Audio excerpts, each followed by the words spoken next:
ఇమ్మీడియట్గా రిమాండ్ అయ్యేటప్పుడు the supreme court చాలా స్పష్టంగా చెప్పింది 19 వరకు no action should be taken అన్నారు. యూ కెనాట్ రిమాండ్ అని అప్లికేషన్ వేయాల్సింది. మీరు చదివినటువంటి గ్రౌండ్స్ కానీ లేకపోతే మీరు విన్నటువంటి ఈ కేసు గురించి చూసినట్లయితే కవితకి మాక్సిమం ఎన్ని రోజులు ఉండే అవకాశం ఉంది రిమాండ్లో? సార్ ఇట్ ఈస్ అంటే మనం చాలా hypothetical situation. Any cases up to 7 years వరకు ట్రయబుల్ ఉన్న కేసెస్ ఏంటంటే వాళ్ళకి 60 days వరకు రిమాండ్ చేసే అధికారం కోర్చుకుంటుంది. 60 days అంటే 15 days ఒక రిమాండ్ ఎక్స్టెన్షన్ జరుగుతుంది. 15. ఓకే, ఈ పీరియడ్ లోపల what is the stage of investigation అని కోర్టు అడుగుతుంది. కోర్టు వారు అడిగినప్పుడు పోలీస్ వారు ఆ రిమాండ్ ఎక్స్టెన్షన్ ఎందుకు చేయాలనేది ఎక్స్ప్లెయిన్ చేయాలి. ఆ ఇన్వెస్టిగేషన్ లైన్లో అది కనపడలేదు అనుకోండి, అప్పుడు కోర్టు వారు ఏమనుకుంటారంటే ఓకే ఇన్వెస్టిగేషన్ ఈజ్ కంప్లీటెడ్, ఇంతవరకు ఏమీ మెటీరియల్ రావట్లేదు కాబట్టి ఎక్కడికి వెళ్ళిపోతారు. ఒక గొప్ప she's also a member of a legislative council and daughter of a chief minister and sister of a top most leader of IT leader, internationally known కదా. So ఇవన్నీ గ్రౌండ్స్ ఉంటాయి కదా, కెనాట్ రన్ అవే అనుకోవచ్చు. కానీ why అంటే అక్కడ జైల్లో పెట్టారు అంటే ఏదో ఆమె నేరం చేసేసినట్టు కాదు. ఇన్వెస్టిగేషన్ లోపల మెటీరియల్ రావడానికి ఇంటర్ఫియరెన్స్ అవుతుందని చెప్పి పెడతారు. ఓకే, నిన్న మనం వీడియో చూసామనుకోండి, ఇప్పుడు ఒక స్టాచ్యుటరీ అథారిటీ ఒకరిని అరెస్ట్ చేయడానికి వచ్చినప్పుడు పబ్లిక్ కెనాట్ స్టాప్. పబ్లిక్ కానీ లీడర్స్ కానీ అన్న కానీ తమ్ముడు కానీ have no role to play. అక్కడ it is not a political dynamics అక్కడ. Then if you are preventing they can also be put behind bars. అంటే జనాలకి ఏమైపోయిందంటే నిన్న చూసినటువంటి సిచ్యువేషన్ చూస్తే ఒక పక్క హరీష్ రావు, ఒక పక్క కేటీఆర్, ఒక పక్క జనం, ఎమ్మెల్యేస్, మాజీ మంత్రులు అందరూ కూడా అక్కడ అటెండ్ అయ్యారు. ఇంత పబ్లిక్ని దాటి నిజంగానే కవితని తీసుకెళ్ళి ఎయిర్పోర్ట్లో అప్పటికి 8:45 ఫ్లైట్ ఉండింది. సో ఇంత సిచ్యువేషన్ అక్కడ చాలా హార్డ్గా క్రియేట్ అయిన టైంలో కవిత నిజంగానే లిఫ్ట్ చేస్తారు అని అంటే ఈడీకి నిజంగా అంత ఈజీగా ఎలా అయిపోయింది అనేది. ఈజీగా ఎలా అయిపోయిందంటే that is the power of law. ఒక స్టాచ్యుటరీ అథారిటీ ఒక డెసిషన్ ఇండియాలో తీసుకోకుండా చాలామంది పెద్ద వాళ్ళు తప్పించుకుంటున్నారు. If really the executive takes an action as per law ఎవరు తప్పించుకోలేరు సార్. అంటే వాళ్ళకి there are privileges for arresting. Why Harish Rao is not stopped? Why KTR is not they cannot stop? Such a big leader. Obstruction of public servant while discharging his duties. అది 353 కింద వీళ్ళు ఒక 3 ఏళ్ళు పడిపోతుంది. That is అంటే you cannot do that. And at the time of doing their duty if there is a mob they can warn and they can even go for firing. సరే వాళ్ళకి ఏదో పొలిటికల్గా ఆ ఇష్యూ జరిగింది కాబట్టి ఆ పబ్లిక్ లోపల ఆ ఫీలింగ్ని కొంచెం వదిలేయాలని వదిలేసి ఉండొచ్చు అంతే. ఒక్కసారి ఒక టాప్ అఫీషియల్ లెవెల్ లోపల అంటే especially police machinery or this type of machinery takes a decision, ఎవరు చెప్పినారు మీరు చూడండి. ఈవెన్ చంద్రబాబు నాయుడు గారు అరెస్ట్ అప్పుడు ఎన్ని పవర్స్ ఉంటాయంటారు సార్ ఈడీకి? పవర్ ఈడీనే కాదు, ఎనీ పోలీస్ అఫీషియల్ అంటే ఇన్వెస్టిగేషన్ అథారిటీకి ఆ పవర్ లేకపోతే వాళ్ళు పని చేయలేరు కదా. అంటే వాళ్ళకి ఏం పవర్స్ లేకుండా ఎందుకంటే వాళ్ళకి కేసులో నిజంగా అంత తీవ్రత ఉందంటారా సార్? ఇప్పుడు డిప్యూటీ సీఎం కూడా గత కొన్ని నెలల నుంచి కూడా లోపలనే ఉన్నారు అని వింటున్నాం. తీవ్రత అనేది ఎప్పుడు తెలుస్తుంది? After trial. ఈ స్టేజ్లో ప్రైమా ఫేసి మెటీరియల్ ఉంది కాబట్టే కదా ఆయన ఒక 6 months నుంచి ఉన్నారు. లేకపోతే ఈ పార్టీకి రిలీజ్ చేసి ఉండేవారు కదా. అతనికి కేజ్రీవాల్కి దెర్ ఇస్ ఎ సమ్మన్స్. అతను తీవ్రత లేకపోయింటే why has gone for seeking an order of protection from the High Court? So తీవ్రత లేకుండా అంత మెటీరియల్ లేకుండా ఎవరు కూడా అంత రిస్క్ తీసుకోరు సార్. ఎస్పెషల్లీ ఎంత బయాస్డ్ పోలీసింగ్ ఉన్నా, ఎంత ఏజెన్సీకి సంబంధం ఉన్నా, కోర్ట్స్ ఉన్నాయి కదా, కాన్స్టిట్యూషనల్ కోర్ట్స్ ఉన్నాయి. కవిత గారి ఎంత స్ట్రాంగ్గా ఉన్నారు ఈ కేసులో నిజంగా చెప్పినట్లయితే? కవిత గారిని మరి A1, A2, A3 అని ఏమని చెప్పట్లేదు. ఇప్పుడు ఫస్ట్ టైం అక్యూజ్డ్ అంటే ఇప్పుడు వాళ్ళ సీక్వెన్సింగ్ చేసినప్పుడు కాన్స్పిరసీలో వీరు అంతర్భాగం అయ్యారు. కాన్స్పిరసీ అనేది ఎలాంటి కేసు అంటే కుట్ర. Any stage A conspirator can join. It need not be వీళ్ళే ఫార్ములేట్ చేసింది కాదు. Liquor policy was formulated by according to allegations Kejriwal and Sisodia. వీళ్ళందరికీ కూడా ఒక ఓపెన్ చేశారు ఛానల్స్. ఒక్కొక్కరు జాయిన్ అయ్యారు. ఓకే. సో వాళ్ళకున్న connected persons have joined and inform to some high people. Okay. ఇక్కడున్న పిల్లైన హైదరాబాద్ బిజినెస్ మ్యాన్ కవిత గారికి ఆమె పొలిటికల్ డైమెన్షన్లో తిరుగుతున్న అసలు ఇక్కడ ఏ రకంగా కవిత ఇన్వాల్వ్ అయిందండి? అంటే త్రూ మనీ అరేంజ్మెంట్, ఆ మనీ వచ్చిన మనీని తీసుకోవడం. సో రిటైల్ లైసెన్సింగ్కి డబ్బులు పెట్టాలి. ఎవరు పెట్టినట్టు ఆరోపిస్తున్నారు ఇప్పుడు? Team of people. ఒక్కరు చేసిన ఒక కత్తి ఉంది అనుకోండి సార్. అంటే ఇక్కడ ఏమన్నా కవిత గారు ఈ లైసెన్స్ తీసుకునే విషయంలో డబ్బులు అరేంజ్ చేసినట్టుందా, లేదు వచ్చినటువంటి లాభాలు తీసుకున్న లాభాలు sharing 100 crores was the amounts transferred. Okay. ఆ 100 crores ఇన్వెస్ట్మెంట్ లేకుండా అయితే లాభాలు కానీ ఏవి కానీ రిటర్న్స్ ఇన్వెస్ట్మెంట్ ఎవరో చేస్తారు కదా. ఇప్పుడు ఎక్కడైనా కూడా ఒకటి చూడండి, there are 2 types of investment. బీదా బిక్కి ఒక ప్లాట్ కొనుక్కోవడానికి చేసే ఇన్వెస్ట్మెంట్ ఉంటుంది, చాలా బిగ్ షాట్స్ చేసే ఇన్వెస్ట్మెంట్ వేరుంటుంది, కంటి సైగల్తో జరిగిపోతాయి. ఇక్కడ కవిత ఏ రకంగా ఇన్వెస్ట్ చేసింది దీంట్లో? సపోర్ట్ ఇచ్చినారని కదా వాళ్ళ అభియోగం. అండ్ దేర్ వాజ్ మొత్తం లాబీని they brought on one platform. 100 crores has come to their group's account, South Block group. దాంట్లో ఈవెన్ కవిత గారికి సపోజ్ అంటే అమౌంట్ వైట్లో ఎలా వస్తుంది? ఒకవేళ వైట్ అనే స్టేజ్ ఇప్పుడు తర్వాత ఫస్ట్ బ్లాక్ వచ్చాక then it will be trailed back to various organisations. అప్పుడు అది వైట్ కింద కన్వర్ట్ అవుతుంది. సో వాట్ అదే అందుకని బ్లాక్ ఇన్వాల్వ్ అవుతుంది. బ్లాక్ తప్పించి వైట్లో మనం మాట్లాడడానికి లేదు కదా. ఇప్పుడు అంతా పేపర్లెస్ కరెన్సీ చేస్తూ అంటున్నారు కదా. ఇంకా రేపొద్దున ఇంకొక 10 ఏళ్ల తర్వాత ఇప్పుడు చూడండి, ఒక సింపుల్ ల్యాండ్ డీల్లో మీరు అక్కడ రేట్ ఏమో గవర్నమెంట్ రేట్ ఒకటి ఉంటుంది, పైన ఎక్కువ కావాలంటారు. ఇప్పుడు ఆ రేటు పే చేయడానికి బయర్ రాడు ముందరికి, ఇది ఎంత బ్లాక్ అవుతుంది, ఈడీ వచ్చి పట్టుకోబోతుంది. ఇది అట్లా ఆ డైనామిక్స్ లోపల లిక్కర్ పాలసీ లోపల ఒకటి కనిపిస్తుంది. ఈ బ్లాక్ అనేది ఏదైతే తెచ్చిన మనీ ఉంటుంది కదా, దట్ విల్ బి షేడ్. ఇన్ని రోజులు జస్ట్ ఎంక్వైరీకే పిలుస్తున్నటువంటి కవిత గారు ఈ రోజు అక్యూజ్డ్ ఎలా అయ్యారు మరి? అంటే she has not answered properly during. Okay. ఇప్పుడు సెక్షన్ 160 ఆఫ్ సిఆర్పిసి లోపల she has been summoned as a witness చెప్పమన్నారు. అది ఈడీ యొక్క డిస్క్రిషన్. పిలిచారు, మీరు విట్నెస్ లాగా పిలుస్తున్నాం, రండమ్మా, ఏమైంది చెప్పండి అన్నారు. 2 ఆప్షన్స్ ఉన్నాయి, వీళ్ళందరూ చేశారండి, నేను చేయలేదు, లేకపోతే నన్ను వదిలేయండి సార్, నేనేదో నాకు ఇంత వచ్చింది, లేదు నాకు సంబంధం లేదు. ఇది ఎలా ఉంటుందంటే ఇప్పుడు అందరూ కూడా వెజిటేరియన్సే, కానీ చేపల బుట్ట మాయమైంది అనే సామెత ఉంది కదా. Everybody is a vegetarian. అది సాధారణ తినమండి, కానీ అక్కడ వాళ్ళే ఉన్నారు, కానీ మిస్ అయింది. అదే చాణక్యుడు చెప్తాడు, ఇన్ని అర్థశాస్త్రాల్లో చాలా బ్యూటిఫుల్ కొటేషన్ చెప్తారు. ఎవరైనా కరప్షన్ చేయాలనుకుంటే అఫీషియల్స్ కానీ పెద్దవాళ్ళు కానీ, చేప నీటిలో ఉన్నప్పుడు నీరు తాగిందా లేదా ఎలా తెలుస్తుంది? తెలియదు. It's impossible. కాబట్టి అన్లెస్ వీళ్ళు చెప్పాలి.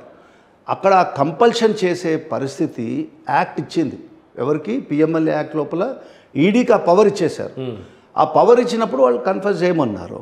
కాబట్టి మొదటి స్టేజ్లో ఏంటి, నేను విట్నెస్ అన్నారు. అసలు విట్నెస్ వరకు ఎందుకు వెళ్ళావు?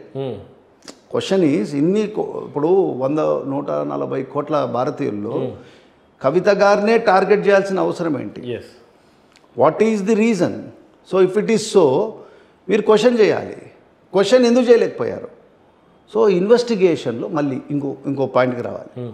Any investigation done by a agency or police can not be interfered by any courts. అంటే ఈసీకి ఒక report separate, FIR is registered by the police under 154, that is separate, that cannot be interfered అని సుప్రీంకోర్టు చెప్తుంది. So ఇన్వెస్టిగేషన్లో steps ఏంటి? First ఏం చేస్తారు, రిజిస్ట్రేషన్ ఆఫ్ ది ఎఫ్ఐఆర్, ఆ కాపీ కంప్లైంట్కి ఇస్తారు. ఇచ్చినాక ఏం జరిగింది అని చెప్పి విట్నెసెస్ని అడుగుతారు. అడిగినాక ఎక్కడెక్కడ ఏముందని చెప్పి సీజర్ అండ్ సెర్చ్ చేస్తారు. సీజర్ అండ్ సెర్చ్ చేసినాక అంతా డిస్టిల్ చేస్తారు. ఆ ఎవిడెన్స్ అంతా కరెక్ట్ ఉందా రాంగా, వీళ్ళ ఇన్వాల్వ్మెంట్ ఉందా లేదా, అవన్నీ నాకేం చేస్తారంటే ఓకే టైం లేదు కాబట్టి రిమైండ్ చేస్తారు. తర్వాత మళ్ళీ ఇన్వెస్టిగేషన్ చేస్తారు. చేసేసి ఎవరు రోల్ ఏంటి అని చెప్పి ఫైల్ చేసేది ఈజ్ కాల్డ్ ఛార్జ్ షీట్, అభియోగ పత్రం. ఒకవేళ వీళ్ళు ఏదేం ఇన్వాల్వ్మెంట్ లేదనుకోండి, ఏం చేయలేదండి, వీరికేం సంబంధం లేదు, మేము మొదలు అలా అనుకున్నాము కానీ their involvement is not there అని చెప్పి ఫైల్ చేసేదాన్ని is called final report. Okay. ఆ ఆప్షన్స్ పోలీస్కి ఉంటుంది. ఫైల్ చేశారు. చేసినాక ఫర్దర్ ఎవిడెన్స్ వచ్చింది. Still the superior officer of police ఏం చేయొచ్చు అంటే you can file an additional charge. So ఒక్కసారి లీగల్ డైనమిక్స్లో వచ్చేసాక అన్లెస్ క్లించింగ్ డిఫెన్స్ ఉంటే కానీ బయటికి రావడం కష్టం. అది లా యొక్క పవర్. కాబట్టి వారిని పిలిచారు. పిలిచినప్పుడు మేము విట్నెస్ లాగా పిలుస్తున్నాం అని చెప్పి సింప్లిఫై పోయేదానికి ఏం చేశారంటే కవిత గారు కానీ మనం చెప్పలేము, ఎందుకంటే party is a powerful party.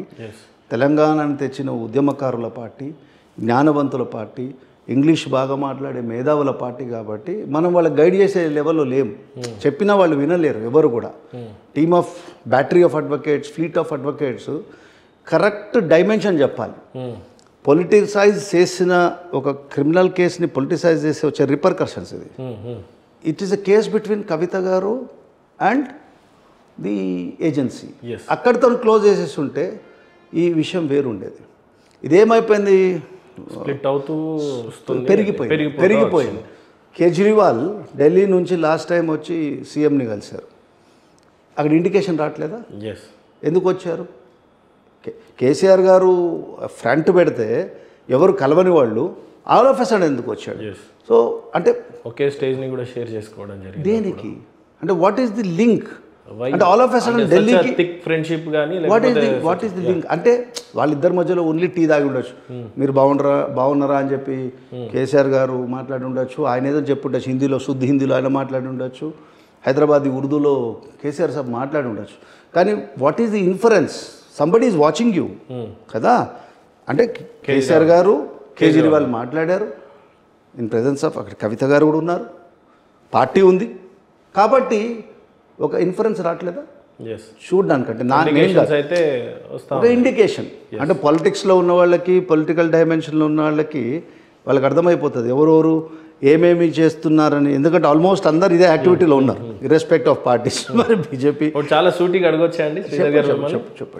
ఒకవేళ కవిత గారు అడ్వకేట్గా వాదించాల్సిన అవసరమే వస్తే శ్రీధర్ గారు అనుకుందాం ఫర్ సపోజ్. అంటే కేసుని చాలా సింపుల్గా అర్థమయ్యేలా చెప్దాము అని అంటే ఒక పక్క ఈడీ నుంచి ఇంకో అడ్వకేట్ ఉన్నారు అని అనుకుందాం. ఏ గ్రౌండ్స్ పైన మీరు వాదిస్తారు ఆమెకు బెయిల్ రావడానికి అనుకుందాం. లేదా ఆమెకు బెయిల్ రావటం కష్టమా, ఇంకే రకంగా ఉంటుంది అని ఈడీ సైడ్ నుంచి కూడా మీరే వాదిస్తున్నట్టు చెప్తే ఈ కేసు ఏ రకంగా ఉండబోవచ్చు చెప్పండి. మీరు నన్నే ఫిక్స్ చేస్తున్నారు. కవితను ఫిక్స్ వాళ్ళు చేశారు కానీ మీరు నన్ను ఫిక్స్ చేస్తారు. సరే, మీరు అడిగారు కాబట్టి యాజ్ ఏ కౌన్సిల్ ఆఫ్ కవిత గారికి మనకు ఒక ఛాన్స్. మీరు కవిత గారు అడ్వకేట్, నేను కవిత గారు, మనం అడ్వకేట్ అయిన చెప్పాను కదా. It's all depends by names. పెద్ద పెద్ద నేమ్స్ ఉంటేనే వాళ్ళకి బ్రెయిన్ ఉంది అనుకుంటారు. ఎవరైతే రియల్ వర్క్ చేస్తున్న వాళ్ళకి ఇలాంటి మ్యాటర్స్ రావు. ఓకే, నేను నా లైఫ్ లోపల, అంటే మీరు అడిగారు కాబట్టి చెప్తున్నా. There was one incident in my life where Rajinikanth garu filed a case against ex prime minister PV Narasimha Rao గారి అబ్బాయి రంగారావు మీద. సూపర్ స్టార్ రజనీకాంత్ అండి. ఆయన పివి రంగారావు మీద కేసు పెట్టాడు 420లో. సో పివి రంగారావు అంటే మన పివి నరసింహారావు గారి భారత మాజీ ప్రధాని గారి అబ్బాయి కేసు పెట్టారు. పెట్టినప్పుడు చీటింగ్ చేశాడు, చెక్స్ ఇచ్చాడు, చెక్స్లో చీటింగ్ చేశాడు అని చెప్పి it was a case against him. Okay, నేను అప్పుడు ఆ పరిస్థితుల్లో ఆయనకి నేను వెళ్ళాను, డిప్యూటీ కమిషనర్ని కలిశాను. వాళ్ళు అన్నారు no it's a very big case. Tiger అంటే కమిషనర్కి ముద్దు పేరు. Tiger is upset, we're getting instructions అన్నారు. దీన్ని బట్టి నాకు ఏమర్థమవుతుందంటే పైకి వెళ్ళి ఇన్స్ట్రక్షన్స్ వస్తాయి. అప్పుడు ఉన్న పరిస్థితుల్లో రజనీకాంత్ గారు మోహన్ బాబు గారి ఫ్రెండ్షిప్తోని అప్పుడు సీఎం చంద్రబాబు నాయుడు గారు తోని వాళ్ళు హై లెవెల్లో చేసి 138కి యూ కెనాట్ అరెస్ట్ 420 పెట్టించేసి అతన్ని రిమాండ్ చేశారు. ఈ వాజ్ రిమాండెడ్, ఆల్మోస్ట్ రిమాండెడ్. ఎవరు? పివి రంగారావు గారు. అప్పుడు నేనేం చేశానంటే యాజ్ అన్ అడ్వకేట్, ఇప్పుడు కవిత గారి సిచ్యువేషన్ అనుకోండి, జస్ట్ కంపేర్ చేసుకోండి. అప్పుడు నేనేం చెప్పానంటే అప్పుడే రాజన్ అని చెప్పి ఒక అతను కేరళ ఇతను బిస్కెట్ బ్యారన్, అతను ఏమైందంటే రిమాండ్ అవ్వగానే అతను ఈ డైడ్ ఆఫ్ హార్ట్ అటాక్. నేను చెప్పాను is a chronic heart patient madam, I'm sorry, మీరు don't remand him to judicial custody అంటే జైలు పంపించొద్దు, షిఫ్ట్ హిమ్ టు నిమ్స్ అని చెప్పి అప్లికేషన్ పెట్టా. ఆమె ఏంటండి మీరు చేయకపోతే ఏమైనా అయితే నాకు తెలియదు అని చెప్పా. తెలియదంటే ఆమె ఆర్డర్ పాస్ చేశారు. సో ఈ was shifted to NIMS hospital. So ఒక పరిస్థితి చేశాను. ఇప్పుడు మీరు అన్నారు కవిత గారికి బీపీ. సో నేను యాజ్ అన్ అడ్వకేట్ ఉన్నారు అనుకోండి, కేటీఆర్ గారు ఏమన్నారు, మాకు ఆర్డర్ ఉంది 19th వరకు అరెస్ట్ చేయొద్దు అన్నారు అని ఉంది అంటున్నారు. If that is so KTR గారిని నేను పిలుస్తాను ఆఫీస్కి, లేదా నేను వెళ్తా. ఆయన ఇంతకుముందు టాప్ లీడర్ కాబట్టి, అరే కేటీఆర్ సార్ రండి అంట, రండి ఆర్డర్ ఇవ్వండి అంట. ఆయన స్పెషల్ ఫ్లైట్లు అరేంజ్ చేస్తాడు, నేను అక్కడికి వెళ్తా, వెళ్ళి అంటే as a council, not as a political broker or worker. Kavitha గారి అడ్వకేట్ గా వారు ఇంట్రెస్ట్ చేస్తే వకాలత్ ఇస్తే మీరు 19th వరకు ఉన్న నోటీస్ నీకు ఆర్డర్ ఉందన్నారు కదంటే నాకు ఇవ్వండి అంట, ఆర్డర్ తీసుకుంటా. I will fly to Delhi. Special KTR అనుకోండి, ట్రాన్సిట్ ఆర్డర్ లేదు అయినా అరెస్ట్ చేశారా నేను అంటాం మిమ్మల్ని. అది సరే సార్, అది బాగా ఉంది సరే, అది కరెక్ట్ ఆర్ రాంగ్ లెటర్స్. ఇప్పుడు now that is not transit order is correct or not is immaterial. Procedure irregularities ఏదైతే ఉంటే దట్ కెన్ బి రెక్టిఫైడ్ అని చెప్పి power under law is there. అది that is a very small point. అది చిన్న special flight వేసారు, మీరు నేను వెళ్ళిపోయినా. ఇప్పుడు స్పెషల్ కోర్ట్ లోపల కవిత గారిని రిమాండ్ చేస్తున్నప్పుడు నేను I will file an memo or an application. ఆ స్టేజ్ లోపల accused has no right to interfere. But here there is an order of the supreme court. So I will bring to the knowledge of the court, sir you are committing contempt, you cannot remand her అని చెప్పి ఈ ఆర్డర్ని advantage తీసుకొని ఆమెను remand పోనీకుండా ఆపిండేవాడు as an advocate. As a ED advocate అడిగారు, నేనేమంటానంటే her involvement is crystal clear, there is no such order, it is not applicable to this case అని చెప్పి ఈడీ అడ్వకేట్లకు. So it is for the judge.